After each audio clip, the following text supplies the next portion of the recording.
two Koreas that was intended to de-escalate tensions on the peninsula. The holding of a summit between the leaders of South Korea, Japan, and China topped the foreign ministers' meeting agenda. The three ministers reaffirmed to hold the summit, the pinnacle of the trilateral cooperation system, at the earliest mutually convenient time, South Korean Foreign Minister Park Jin told reporters following the talks.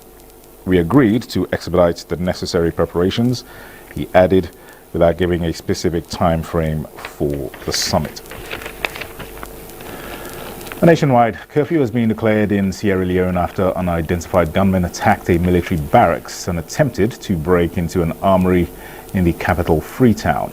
A government statement says the security forces are in control of the situation. Kolo Mohammed has details. In the early hours of Sunday, November 26, 2023, some unidentified individuals attempted to break into the military armory at the Wilberforce barracks. Information Minister Chano Ba, in a statement, said the attackers have been rebuffed. Consequently, a nationwide curfew has been declared with immediate effect. We strongly advise citizens to stay indoors, the statement further adds.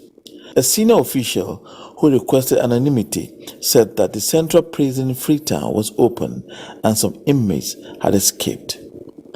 The prison, designed to hold 324 inmates, held over 2,000 in 2019, according to a U.S. State Department's report. It was not clear how many had broken out of the facility, but viral videos showed several people fleeing from the area of the prison while gunshots could be heard in the background. Meanwhile, the Economic Community of West African States, ECOWAS, has learned with utter disgust a plot by certain individuals to acquire arms and disturb the peace and constitutional order in Sierra Leone.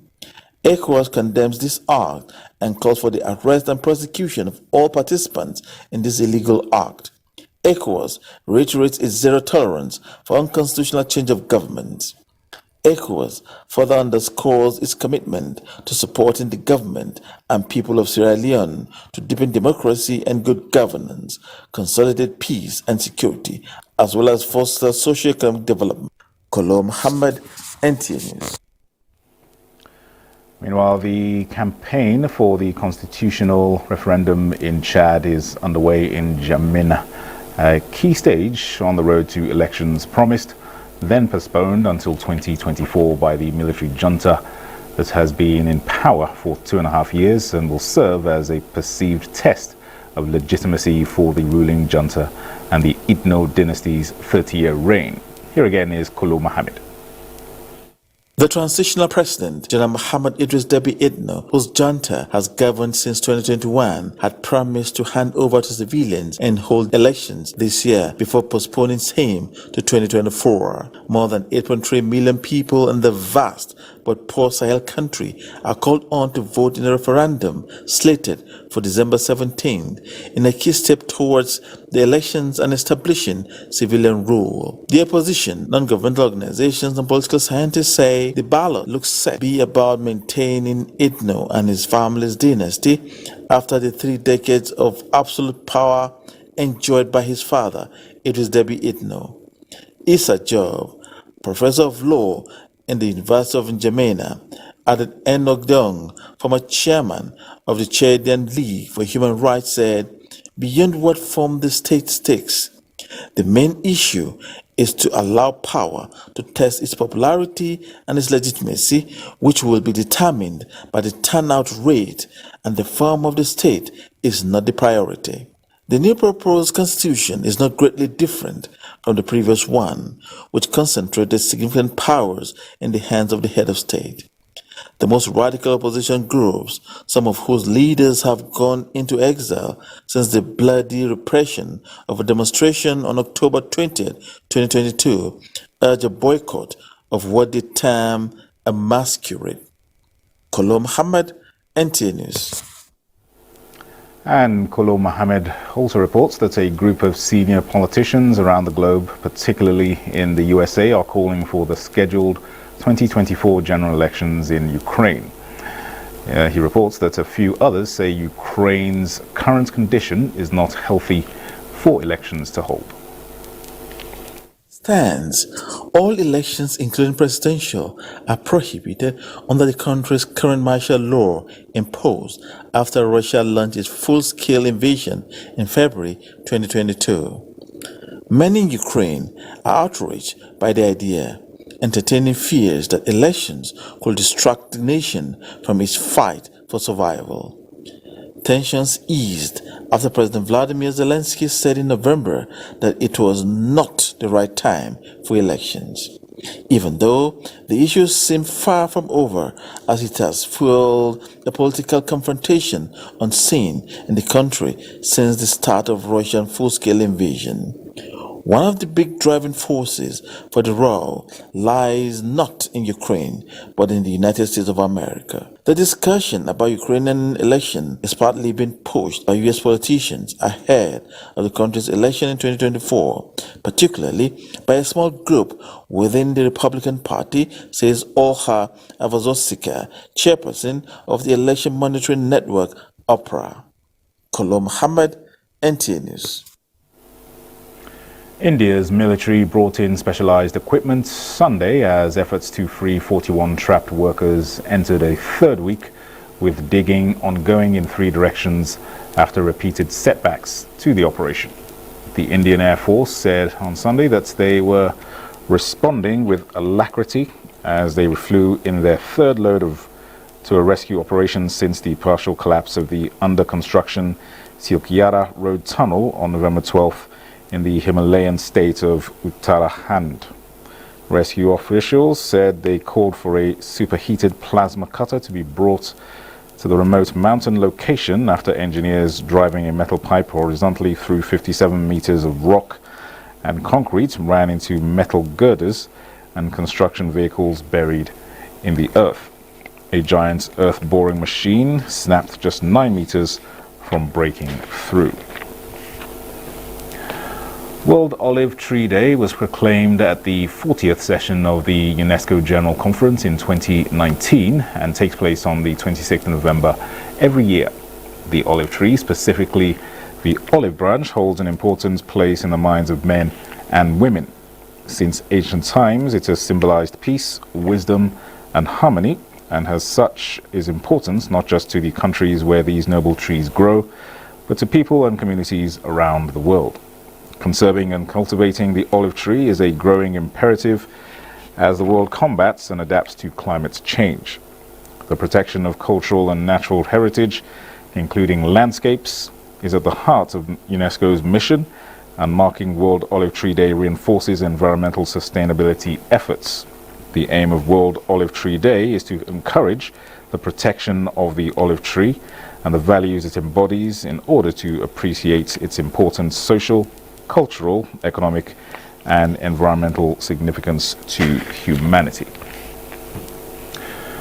And our plans are underway by the federal government to raise $200 million to support job creation efforts and interventions in the micro, small, and medium enterprises space. In a statement by the Senior Special Assistant to the President on MSMEs and Job Creation, Office of the Vice President, Temitola Adikunle Johnson, the funds raised in collaboration with international philanthropic organizations and partners will be invested in key programs and projects that will create opportunities for employment across different target sectors and facilitate growth in the MSME sector. The presidency has also established the first ever Nigeria Philanthropy Office, a private sector-led coordinating office domiciled in the Office of the Vice President to facilitate this high-level philanthropic support and impact investing for MSMEs for targeted sectors that have high job creation potential. Additionally, the office will support the establishment of 12 mega hubs and shared offices spaces across the country. Vice President Kashim Shettima has therefore appointed an implementation committee for the office consisting of local and international philanthropic and impact investing organizations, financial institutions, and the Bank of Industry, BOI, some commercial banks, and the Nigeria Content Development Monitoring Board. With more than 23 years' experience working in impact investment and related sectors, Thelma Ikio Solanke will serve as the chairperson of NPO, and the implementation committee. The secretariat for the committee will be coordinated by the Senior Special Assistant to the President on MSMEs and Job Creation. To achieve quality transformation and developments at the grassroots, President Bola Tinubu's government will reinvigorate and accord more importance to traditional institutions in Nigeria. Vice President Kashim Shettima expressed his view at the 37th Akesan Day celebration in Ikperu Ikene local government area of Ogun State. Yemi Dalimo reports. Ikperu town came alive as dignitaries from all walks of life converged on the community to celebrate the Akesan Day, which is a social-cultural festival that brings together sons and daughters of the land to celebrate the mythical founder of the ancient town in Ogun State. To the address of the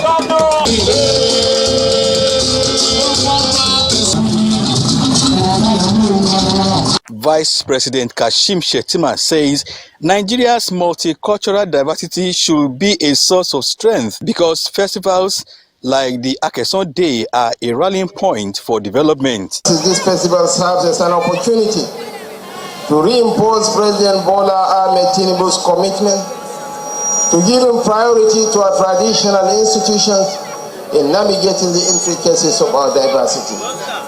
The commitments articulated by the Tinubu administration stand firm, and we pledge to honor these assurances, ensuring positive transformations in the lives of our people. Ogun State Governor Dapo Abiodun is proud of the event. We in Ikperu land, we have roots. We're a people of history, tradition, heritage, and culture. Today, the attendant parade of cultural values and heritage during this celebration has increased the inflow of tourists and investors into this state. This we are very proud of. Speaker of the House of Representatives Tajuddin Abbas is among other dignitaries who joined the Alakperu of Ikperu Oba Adeleke Idowu Basibo and the indigenes of Ikperu Remo to mark the 2023 Akesan Day celebration in Ogun State. In Abeokuta, Yemi Dalemo, NTA News. You're watching the news on NTA International. More reports after this break. Stay with us. Rolling at 3, 2, 1.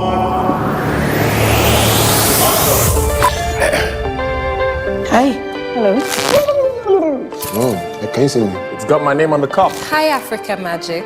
I would like to say Happy birthday. Congratulations to Africa Magic. 20 is a lot. I was shocked that it's only 20 years. Of telling stories of passion. thank you for inclusion. Thank you for training me and raising me. Thanks for nurturing stars. Today, if we are loved and celebrated around the world, Africa Magic has played a key role in that. Happy birthday, Africa Magic. To the best of them all, We love you. Congratulations. From Bright Easy Guru, Badman Ball, Green Baby Hustler, Allah, Jimmy the Long Gone. Champagne.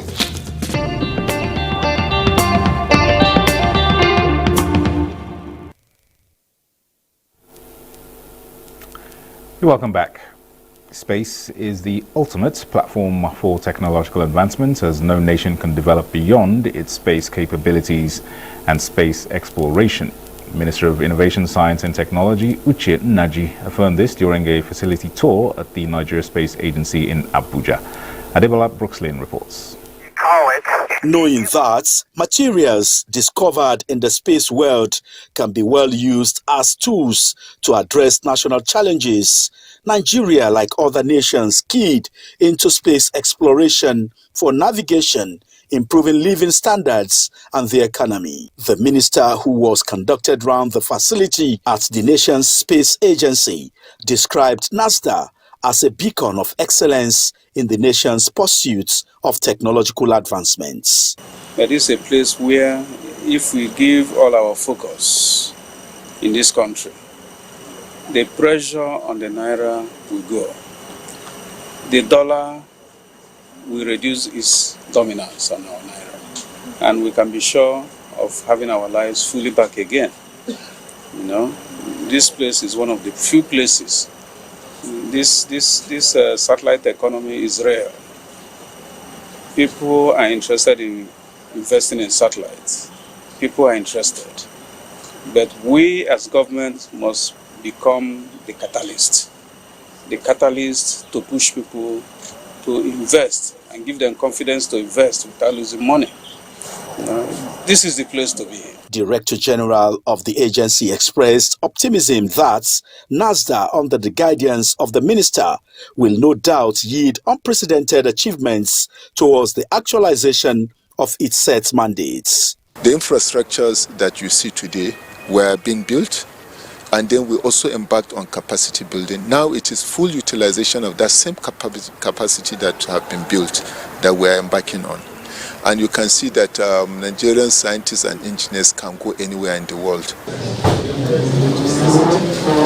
The minister also addressed management staff of the agency, where he assured them that the present administration, through its renewed hope agenda, will undoubtedly enhance the activities of the agency to boost food security, security of lives and property, as well as wealth creation and provision of employment.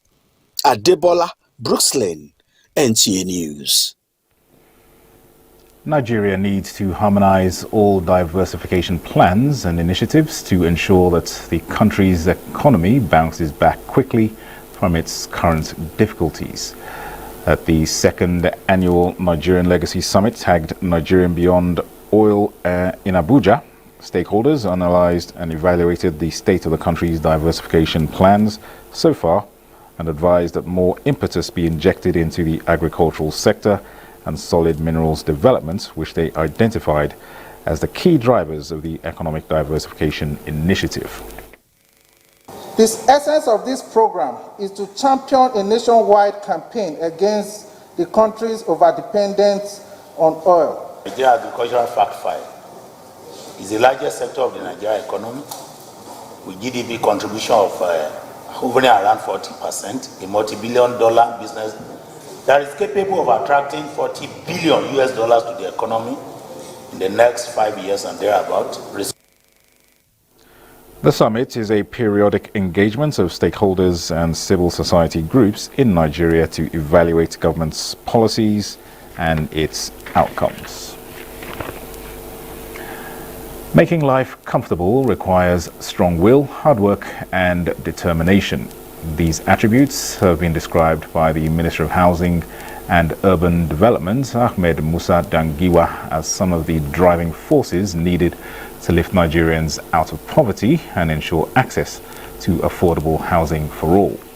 The minister, while delivering a speech at the 50th anniversary celebration of the Federal Housing Authority in Abuja, told the federal organizations to make the next 50 years more impactful towards making the renewed hope agenda for housing and urban development of great value to all Nigerians.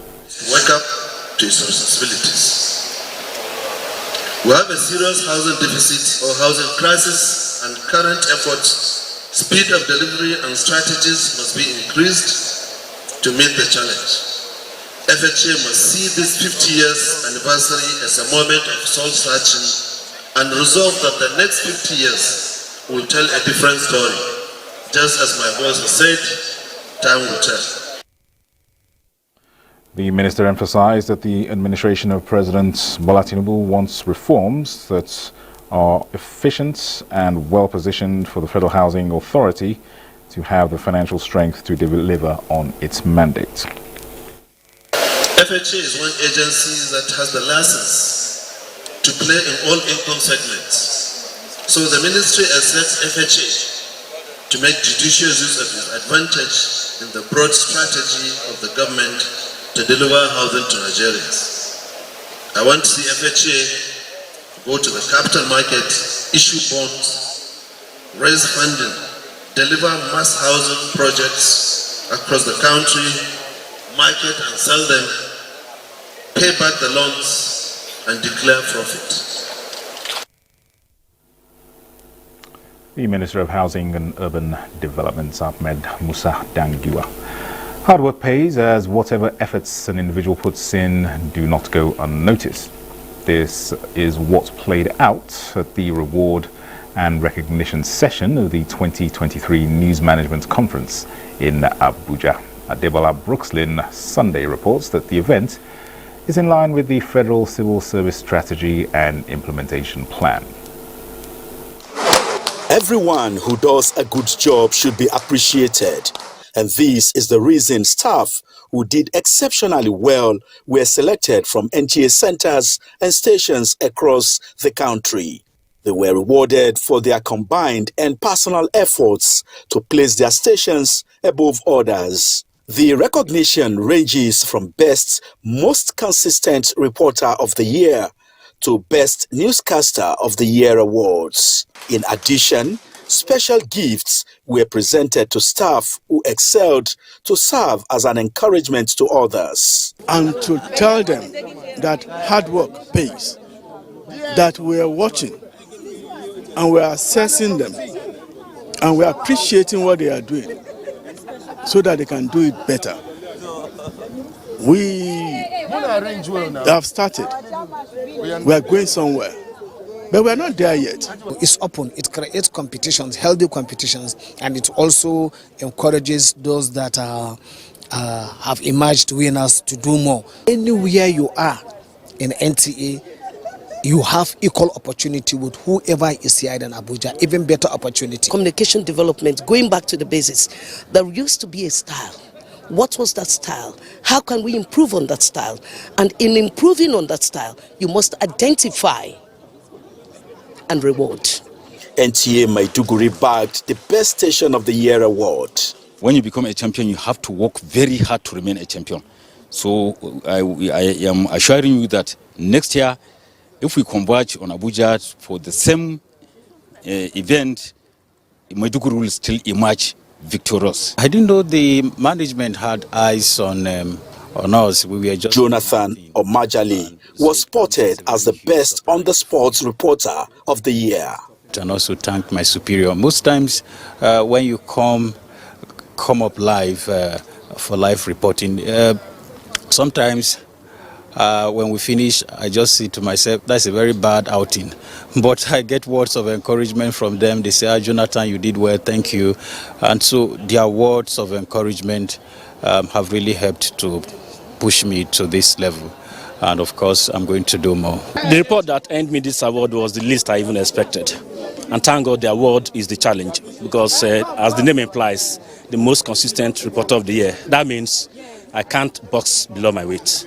And I thank the management of NTA for really recognizing this little effort. I'm really honored. I had no idea. I didn't have any clue whatsoever. And you know, it's encouraging. I'm grateful for this award, and I hope to keep improving, keep expanding my knowledge until, of course, I get a bigger award. The honors and awards went to staff of the News Directorate who put in their best and exhibited professionalism in the discharge of their duties. Adebola Brookslyn, NTA News. Congratulations to all the awardees. A bit on security now. The Nigerian Army Resource Center is developing the capacity of middle and junior officers to enhance their leadership skills, especially to be proactive in decision-making in war times. The intensive course is centered on critical thinking, conflict management, and emotional intelligence. With the training given to you, it is expected that you have fully imbibed the Chief of Army Staff command philosophy, which is to transform the Nigerian Army into a well-trained, equipped towards achieving our constitutional responsibility within a joint environment. The Leadership Skills Management course, the seventh in the series, is also aimed at increasing the competence of officers in battlefield management. They are the ones that are conducting the operations more of the time than the senior ones. So the belief is they should be able to take decisions on the spot without waiting for somebody to tell them what to do, and without understanding what they stand to gain by doing the correct thing at the right time, the country will be at a loss. That's the reason why we believe we should continue to equip them with the leadership skill that is required both in peace and wartime. Defense correspondent Ismail Musa reports that the Nigerian Army says such training will reposition the force in ensuring that it performs its constitutional responsibilities effectively. Let's now get a check on the weather prospect for Monday in Nigeria and other world cities.